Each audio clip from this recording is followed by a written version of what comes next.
آپ نکلتے ہیں سفر پر، مقام ثعلبہ سے نکل کر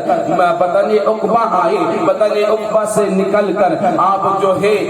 ذی حشام تک آئے، وہاں سے نکل کر پھر سفر شروع کیے۔ اب سفر پہ جا رہے ہیں، حور بھی ساتھ میں ہے، حور بھی ساتھ میں سفر پہ جا رہے ہیں۔ جاتے جاتے آپ ایک مقام پر ٹھہرتے ہیں، وہاں پر رک جاتے ہیں۔ اب حور کیا کرتا، حور کیا کہتا ہے، حور ساتھ میں ہے، ساری نمازیں حور ساتھ میں پڑھ رہا ہے، امام عالی مقام سے لڑائی نہیں کرتا ہے۔ اور آپ کو بتا دوں، حور یہ اہل بیت اطہار سے عقیدت رکھتا تھا، ان سے محبت کرتا تھا، لیکن وہ ظاہر نہیں کر پا رہا تھا، وہ چھپے چھپائے ہی صرف انہیں گائیڈ کر رہا تھا۔ لیکن ہوتا کیا ہے، ایک مقام پر رکتے ہیں، رکنے کے بعد آپ کیا دیکھتے ہیں، ایک گھڑ سوار آ رہا ہے، اس کے ساتھ میں ہتھیار ہے، کاندھے پہ لیس بھاری بھرکم ہتھیار ہے، آتا ہے، امام عالی مقام کو سلام کرنے کے بجائے حور کو سلام کرتا ہے، اور حور کے ہاتھ میں ابن زیاد کا خط دے دیتا ہے۔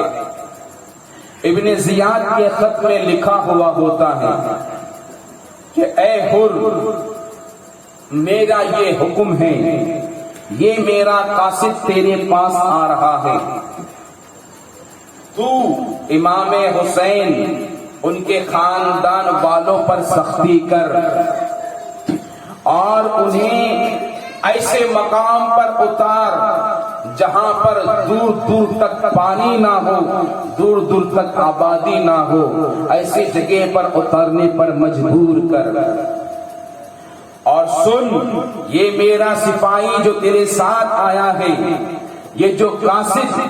تیرے ساتھ آیا ہے، تیرے پاس پہنچا ہے، یہ تیری نگرانی کرے گا اس وقت تک جب تک کہ یہ مجھے خود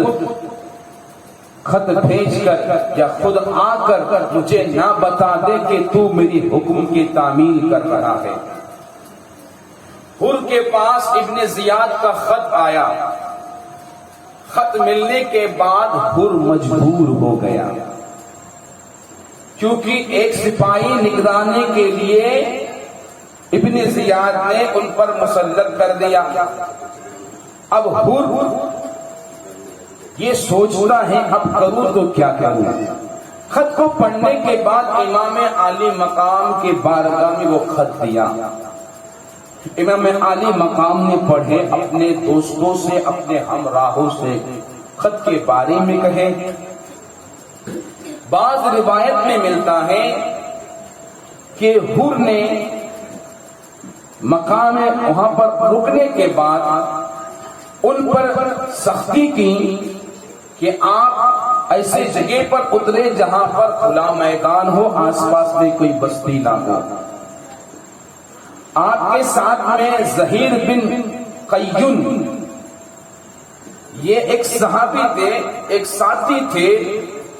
انہوں نے کہا کہ اے امام عالی مقام، ابن زیاد نے خط بھیجا ہے ہم پر ظلم کرنے کے لیے، اور یہ حور 1000 سپاہی کے ساتھ میں ہمارے مقابلے میں کھڑا ہے، لیکن میرا ایمان یہ کہتا ہے، میرا اعتقاد یہ ہے کہ اگر ہم نے ابھی حملہ کر دیا اور ابھی اگر ہم ان سے لڑے تو اللہ کی عطا سے، مصطفیٰ جان رحمت کے صدقے سے ہم ان پر کامیاب ہو جائیں گے، ان پر فتح حاصل کر لیں گے۔ ورنہ یاد رکھیے گا، اگر لشکر اور آ گئے، جیسے کہ ہمیں اطلاع دی گئی ہے کہ کوفہ میں بہت بڑے لشکر کو تیار رکھا گیا ہے ہم سے لڑنے کے لیے، اور جب پوچھا گیا، ترما بن عدی نے کہا آپ کو راستے میں خبر دی کہ اے امام میں کوفہ سے آ رہا ہوں، لیکن کوفہ کی حالت یہ ہے کہ ایک لشکر جرار کو تیار کیا گیا ہے، بہت سارے سپاہی جمع ہوئے ہیں، اتنے سپاہی ہیں، اتنے لشکر ہیں کہ میں نے اپنی زندگی میں اتنے لشکر کوفہ کی سرزمین پر نہیں دیکھی۔ میں نے پوچھا کسی سے یہ کس کے لیے تیار ہو رہا ہے؟ انہوں نے جواب دیا حسین ابن علی کے مقابلے کے لیے تیار ہو رہا ہے۔ تو زہیر بن قیون کہنے لگے کہ دیکھیے اتنے بڑے لشکر کو تیار رکھا گیا ہے، ابن زیاد کا خط بھی آ چکا ہے، آپ حکم دے ابھی ہم حملہ کر دیں۔ اگر ابھی ہم حملہ کرتے ہیں تو ان سے ہم نپٹ سکتے ہیں، انہیں زیر کر سکتے ہیں۔ اگر اتنے بڑے لشکر بعد میں آ گئے تو ان کو سنبھالنا مشکل ہو جائے گا۔ قربان جاؤ امام عالی مقام کے فرمان پر، آپ ارشاد فرماتے ہیں کہ میں پہلے حملہ کر کے بنا حجت قائم کر کے میں انہیں دھوکہ نہیں دے سکتا ہوں، لہٰذا ہمیں پہلے حملہ نہیں کرنا ہے۔ میرے ننا کے دین کا طریقہ یہ ہے کہ پہلے سمجھایا جائے، پہلے انہیں صلح کرانے کے لیے کوشش کی جائے، انہیں دین حق کی دعوت دی جائے، صحیح راستہ بتایا جائے، انہیں بتایا جائے کہ ان کی غلطی کیا ہے، وہ کیا غلطی کر رہے ہیں، وہ کس بنا پر غلطی کر رہے ہیں، ان کے اعمال کیا ہے، ان کے آنکھوں سے پردے ہٹائے جائے، انہیں بتایا جائے کہ دین اسلام کا طریقہ کیا ہے، دین کیا کہتا ہے، اس کے بعد نہ مانے، حجت تمام ہونے کے بعد جنگ کرنے کا حکم ہے، میں ابھی جنگ کا حکم نہیں دے سکتا ہوں۔ اللہ الصمد پھر وہ زہیر کہتے ہیں کہ چلیے آپ جنگ کا حکم نہیں دے سکتے ہیں، قریب میں یہ بصری ہے، وہاں کے قریب میں نہر فرات موجود ہے، ہمیں وہاں تو اتارنے کے لیے کوشش کیجیے کہ ہم وہاں اتر جائے۔ اللہ الصمد راستے میں ایک مرتبہ میرے امام عالی مقام سفر کرتے کرتے راستے میں تھک جاتے ہیں، آپ کی آنکھ لگتی ہے، فوراً بیدار ہوتے ہیں، بار بار انا للہ و انا الیہ راجعون پڑھتے ہیں۔ آپ کے فرزند امام زین العابدین اٹھ کر آپ سے پوچھتے ہیں ابا حضور کیا بات ہے، آپ بار بار انا للہ پڑھ رہے ہو، اس جملے کو بار بار ان الفاظ کو استعمال کر رہے ہو، آخر بات کیا ہے؟ امام عالی مقام بیٹے کو جواب دیتے ہیں کہ بیٹا میری ابھی آنکھیں لگی تھی، میں نے خواب میں دیکھا، کہنے والا کہہ رہا ہے، صدا بلند کرنے والا صدا بلند کر رہا ہے کہ قافلہ آگے بڑھ رہا ہے، امام حسین کا قافلہ آ رہا ہے، موت ان کے قریب آ رہی ہے، تو مجھے لگ رہا ہے کہ ہمارے موت کا پیغام ہمیں مل رہا ہے، ہماری موت ان قریب ہے۔ اللہ الصمد اتنا سننا ہوتا ہے، دیکھو شیر کا بچہ بھی شیر ہوتا ہے۔ امام زین العابدین عرض کرتے ابا حضور کیا ہم دین حق پر نہیں ہیں، ہم حق پر جانب نہیں ہیں، کیا ہم غلطی پر ہیں؟ آپ فرماتے ہیں نہیں بیٹا، بے شک ہم حق پر ہیں، ہم نانا کے دین پر ہیں۔ امام زین العابدین عرض کرتے ہیں ابا حضور جب حق پر ہے تو دین حق پر رہ کر مرنے میں کوئی گوارا نہیں ہے، کوئی بات نہیں ہے، جان جائے تو چلی جائے لیکن نانا کا دین نہ چھوڑ پائے۔ اللہ الصمد لہذا آپ سے زہیر ابن قیون نے گزارش کی کہ ہمیں وہاں کو اتارنے کا موقع دیا جائے، ہمارے ساتھ بچے ہیں، ہمارے ساتھ خواتین ہیں، ہمارے اہل و عیال ہیں، اس چٹیل میدان میں ہم کیسے اتریں گے، یہاں نہ دور دور تک پانی ہے، اس بستی کے قریب اس بستی میں ہمیں اتارنے کے لیے موقع دیا جائے۔ اللہ الصمد اس بستی کے بارے میں امام عالی مقام پوچھتے ہیں میاں اس بستی کا نام کیا ہے، اسے کیا کہتے ہیں؟ ایک نے کہا اسے عقر کہتے ہیں۔ آپ فرماتے ہیں میں عقر سے اللہ کی پناہ مانگتا ہوں، اس سے پناہ چاہتا ہوں۔ عقر کے معنی ہوتے ہیں کرب و بلا، یہی کرب بلا کی سرزمین تھی۔ اللہ الصمد ایک روایت میں آتا ہے، بعض روایت میں بھی ذکر ہے کہ حر اہل بیت اطہار سے عقیدت رکھتا تھا، لیکن ابن زیاد کے خط آنے پر مجبور ہو چکا تھا، لیکن پھر بھی اس نے اپنے عقیدت کا اس طرح اظہار کیا کہ رات کے اندھیرے میں امام عالی مقام سے عرض کرتا ہے اے امام میں حکم کے آگے مجبور ہوں، اگر میں نے آپ کا ساتھ بظاہر دیا تو ابن زیاد مجھے چھوڑے گا نہیں، یہ قاصد جو میرے سر پر منڈلا رہا ہے یہ جا کر ابن زیاد کو خبر پہنچائے گا، وہ مجھے نقصان دے گا، میرے خاندان کو نقصان دے گا، وہ مجھے کبھی معاف نہیں کرے گا، لیکن میں اتنا ضرور کر سکتا ہوں کہ آپ نواسہ رسول ہے، آپ آقا کے نواسے ہیں، مجھے یہ گوارا نہیں کہ آپ کے ساتھ میں کوئی برا سلوک کیا جائے، آپ پر پانی بند کر دیا جائے، آپ پر کھانا پانی بند کر دیا جائے،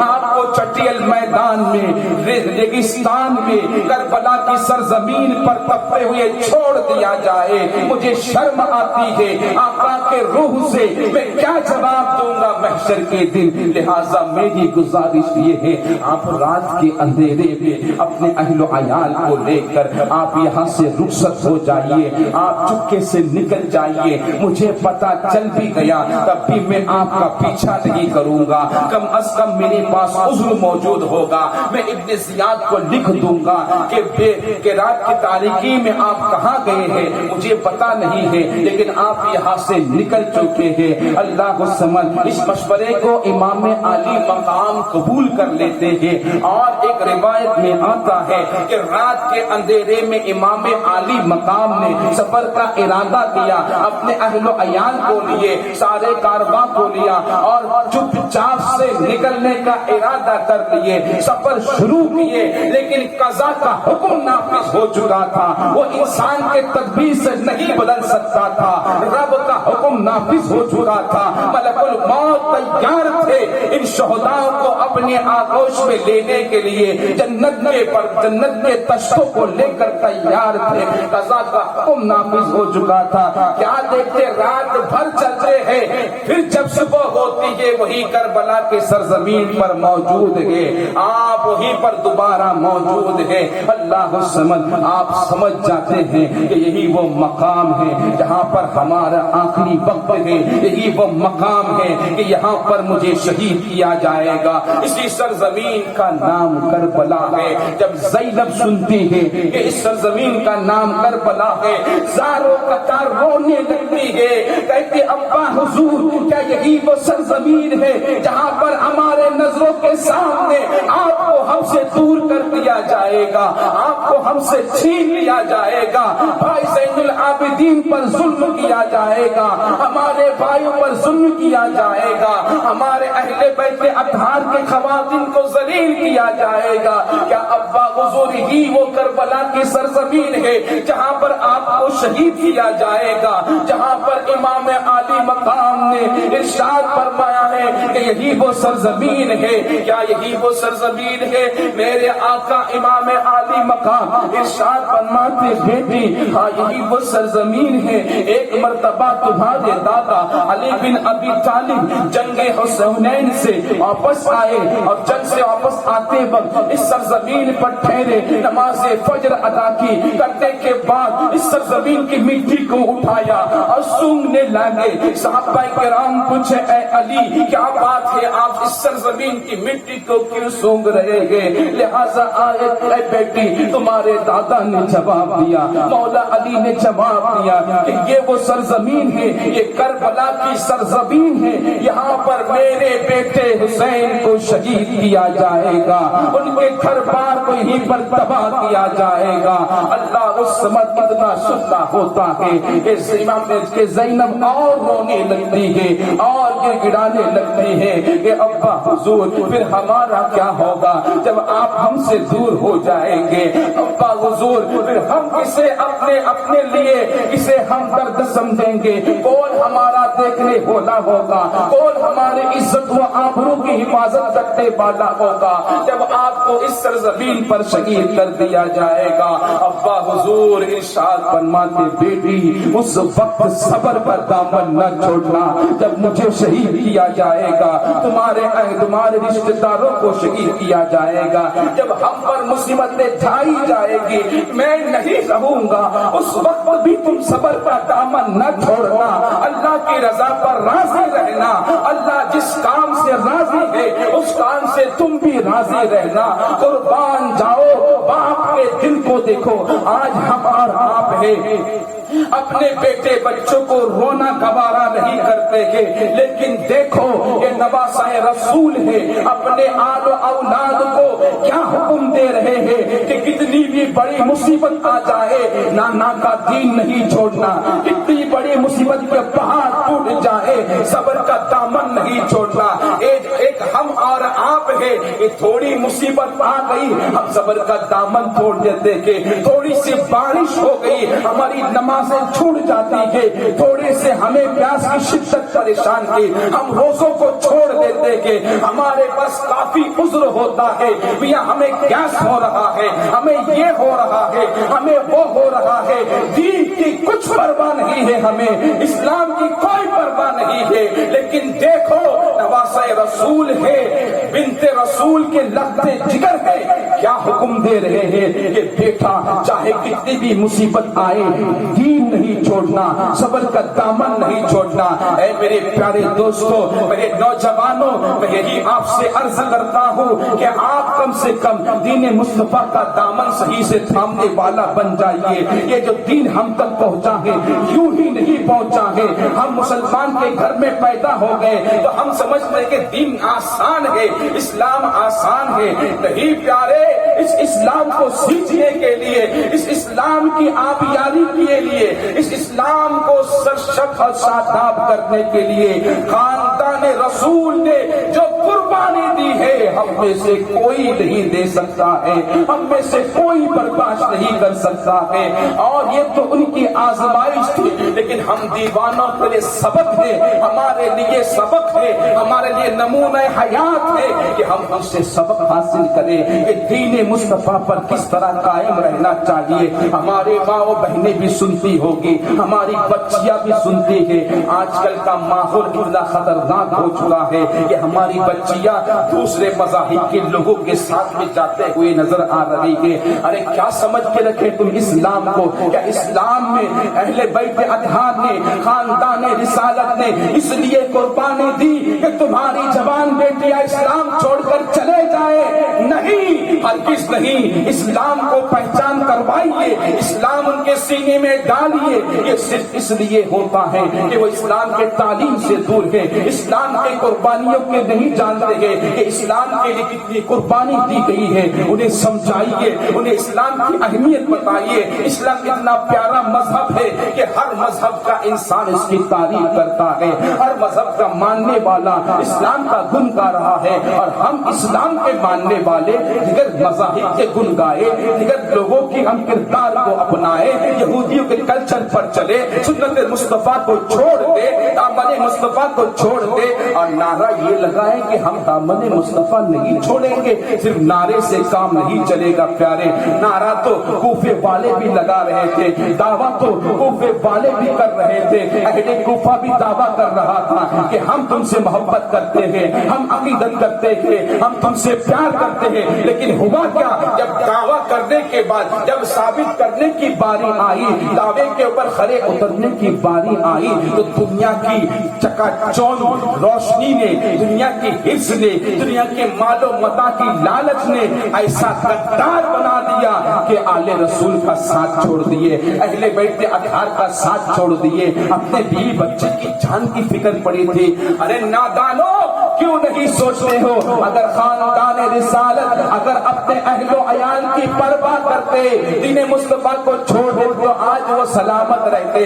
لیکن انہیں پتا تھا کہ اگر ہم نے ایسا کیا تو میرے نانا کا دین برباد ہو جائے گا، اسلام مر جائے گا، اسلام کی روشنی ختم ہو جائے گی، اسلام کا نور بجھ جائے گا. اس لیے اپنے لہو کے آخری قطرے کو دے کر اسلام کو زندہ رکھا. اسی لیے امام حسین کا آخری جو پیغام تھا یہی تھا، اے لوگوں آج بھی وقت ہے، اپنے ایمان کو سمجھو، اسلام کو سمجھو، نانا کا کلمہ پڑھنے والوں سنو، دین مصطفیٰ پر قائم رہو. دین جو سکھاتا ہے، اسلام جو تعلیم دیتے ہیں اس پر قائم رہو، اور قائم رہو گے تو ہی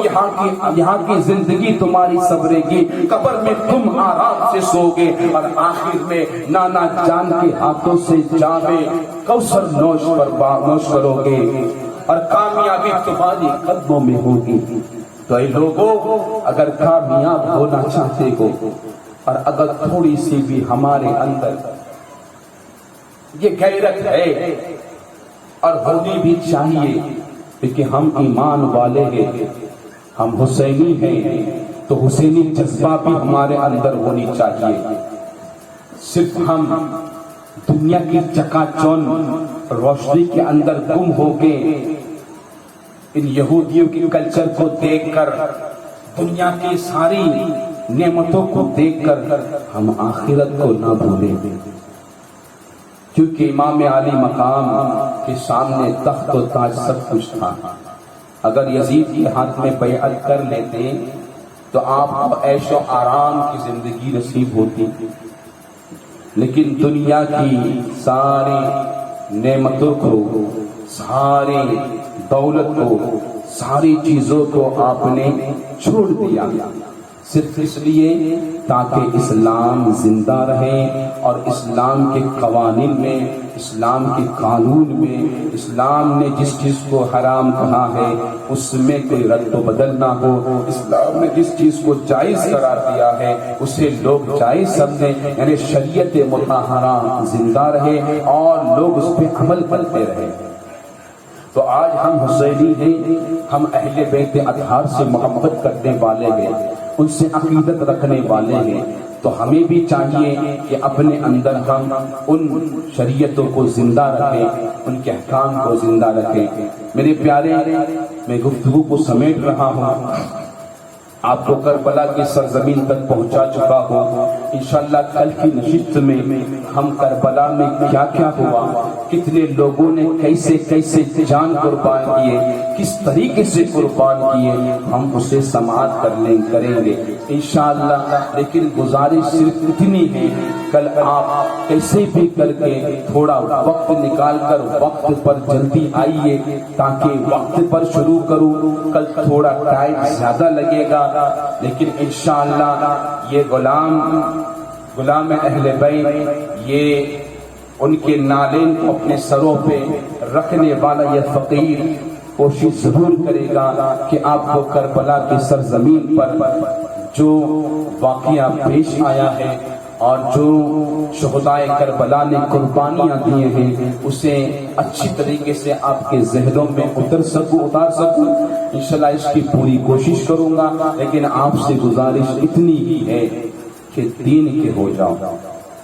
دین پر عمل کرنے والے ہو جاؤ پیارے، اور دین پر عمل کر کے دیکھو زندگی کتنی سکون کی ہوتی ہے۔